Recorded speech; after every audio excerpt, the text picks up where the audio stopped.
The Harrington mansion stood at the edge of Greenwich, Connecticut, a monument of glass, stone, and wealth. Its marble halls sparkled as if no dust had ever touched them. Chandeliers glittered like captured stars, and portraits of ancestors lined the walls, watching silently. From the outside, the house looked alive, filled with light, but on the inside, it felt empty. For Amara Johnson, the young maid who had worked there for less than half a year, silence had become her closest companion. Every morning, she scrubbed the marble floors, her rags sliding against the stone with no sound except her own breathing. Every afternoon, she polished banisters and arranged flowers in vases taller than herself. Yet, in all this, there was no laughter, no warmth. But the silence of the house was not the silence that haunted her most. It was the silence of a child. Isabella Harrington was only 7 years old, a fragile little girl with golden hair that brushed against her pale cheeks. She often sat curled up in a wide armchair by the grand bay window, her small figure swallowed by velvet cushions. Her pajamas hung loose against her frame, her body too thin for her age. Every breath she took came with a faint wheeze, her chest rising and falling as if each inhale was a battle she wasn't sure she could win. When she was 4, doctors had diagnosed Isabella with a chronic respiratory condition. They said she could still live a long, full life if she was cared for properly, if she was shielded from drafts, if she was treated with patience and compassion. But Amara saw how much the illness had already changed her. Tired eyes, sunken cheeks, and a weariness far beyond her years. That afternoon, as Amara mopped the floor, she heard a soft cough. She turned and found Isabella, her shoulders shaking, her small hands clutching a stuffed bunny with all the strength she had. Dropping the mop, Amara rushed to her side. She knelt down, steadying the girl's trembling shoulders. "Breathe slow, sweetheart," she said in a low, soothing voice. "In through your nose, out through your mouth." Just like this, she demonstrated, exaggerating the breaths so the girl could follow. Isabella tried, her chest rattling slightly with each exhale. Tears welled in her eyes. She pressed her face into the soft toy, clinging as though it could protect her from the pain. "You'll be all right," Amara whispered, brushing strands of hair away from her damp forehead. "I've got you. I promise I've got you." But before Isabella could calm, the sharp sound of heels echoed across the marble floor. Victoria Harrington swept into the room, every detail of her appearance immaculate. A pearl necklace glimmered at her throat. Her silk blouse caught the light. Her movements were graceful, yet there was no warmth in her face, only a hard, cold perfection. "She's still sitting here?" Victoria's voice was sharp, every word a blade. Her eyes landed not on her daughter's trembling form, but on the maid kneeling beside her. "Amara, how many times must I tell you? Do not let her lounge in the living room when she looks like this." Guests notice. They start asking questions. Amara's chest tightened. She looked up nervously. "Ma'am," she was coughing. "I just wanted to help her calm down." "Help?" Victoria's lips curved into a cruel smile. "You're a maid. Stick to your cleaning. She doesn't need coddling. She needs discipline. If you keep treating her like porcelain, she'll never toughen up." The word struck like a whip, but the greater wound was carved across Isabella's face. The girl lowered her head, clutching the bunny closer, her eyes clouded with shame. Amara's heart clenched. Every instinct told her to speak, to defend the child, to cry out that compassion was not weakness. But before she could, Another voice broke the tension. "Victoria?" It was James Harrington, Isabella's father, standing in the doorway. His tailored jacket hung loosely, his tie undone. Exhaustion lined his features, but when he saw his daughter, his entire expression shifted. His eyes softened, and within seconds he was at her side. "What happened, my angel?" His voice was tender, trembling as he cupped his daughter's small hand. She was coughing," Amara answered softly. James glanced at her, and in his eyes Amara saw something she had never seen before: gratitude. Then he turned back to his daughter, stroking her hair gently.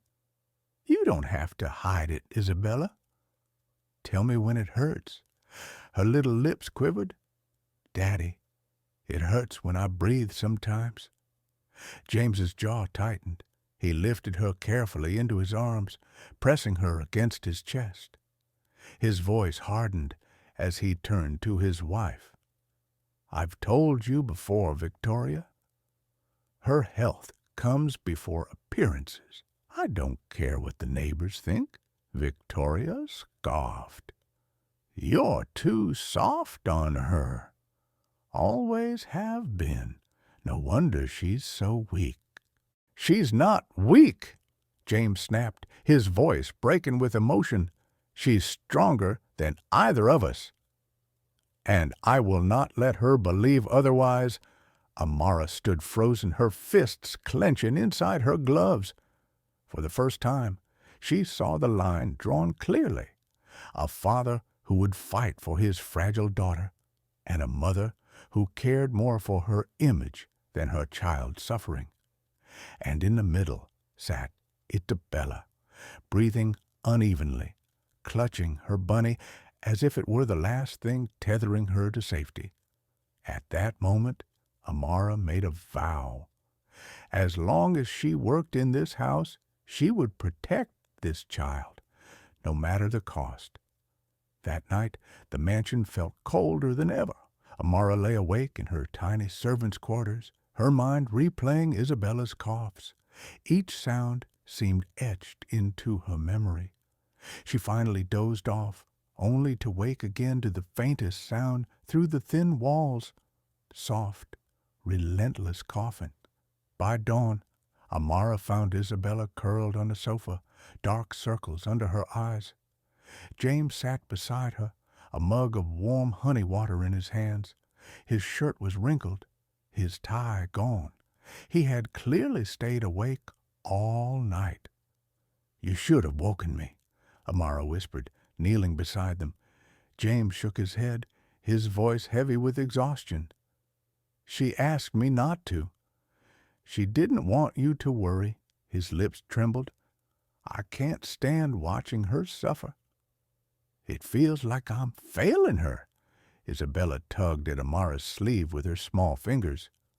"Don't tell Mommy," she whispered weakly. "She'll be mad." The plea shattered Amara's heart. She brushed the child's hair back. "No one will be mad, sweetheart." "I promise." But that promise would soon be tested. Later that day, Victoria stormed into the room once again. Her heels clicked like hammer strikes against the floor. She stopped cold at the sight of Isabella lying under a blanket, Amara pressing a cool cloth to her forehead. "What now?" Victoria's voice was sharp, slicing through the quiet. "Every time I walk in, she's sprawled about looking sick. It's humiliating. Amara, remove her from here. Stop coddling her. You're making it worse." Amara rose slowly, her heart pounding, but her voice remained steady. "With respect, ma'am, Isabella is ill. She needs rest and comfort, not shame." Victoria's nostrils flared. "Comfort? She'll never learn resilience if you treat her like glass. Do you know how many families wish they had this life, and yet she wastes it with weakness?" Something snapped inside Amara. "It isn't weakness," she said firmly, surprising even herself. "It's her body fighting every single day." She's stronger than you realize. But when you speak like that, you make her believe she doesn't deserve love." Silence filled the room. Isabella's wide eyes flicked between them, fear mingled with hope. "You forget your place," Victoria hissed. "You're a maid." Nothing more. But before Amara could respond, another voice thundered, "Enough!" James stood in the doorway, his face pale with fury. He set his briefcase down with a sharp thud. "Victoria, I won't listen to you belittle her again." "Not our daughter, and not Amara." Victoria's eyes widened. "You're defending her? A maid? Against your own wife?" "I'm defending what's right," James shot back. He strode across the room, kneeling beside Isabella once more. He held her tiny hand, and his voice broke. "She deserves love, Victoria. She deserves to know she matters more than parties and appearances." And Amara is the only one showing her that Isabella's lip trembled. For the first time in weeks, she whispered, "Daddy, don't fight." James kissed her forehead gently. "We're not fighting, Angel. We're protecting you." He looked at Amara. "Take her upstairs. Sit with her." "I'll handle this." Amara obeyed, carrying Isabella upstairs, feeling the girl's heartbeat flutter against her chest. She sat by her until her breathing slowed and sleep finally claimed her. Downstairs, muffled voices rose and fell. Victoria's sharp anger, James's steady, unyielding replies. Hours later, the house fell silent again. The next morning, everything changed. James entered the kitchen, where Amara was preparing tea for Isabella. His face was weary but resolute. "I've spoken with her doctors," he said. "We're getting Isabella the treatment she needs, no matter the cost." He paused, his voice faltering before he looked Amara in the eye. "And I want you here, not just as a maid, as someone I can trust with my daughter's life." Amara blinked, stunned. "Sir, I don't know what to say." A small voice came from the doorway. "Say yes." Isabella stood there in her pajamas, clutching her stuffed bunny.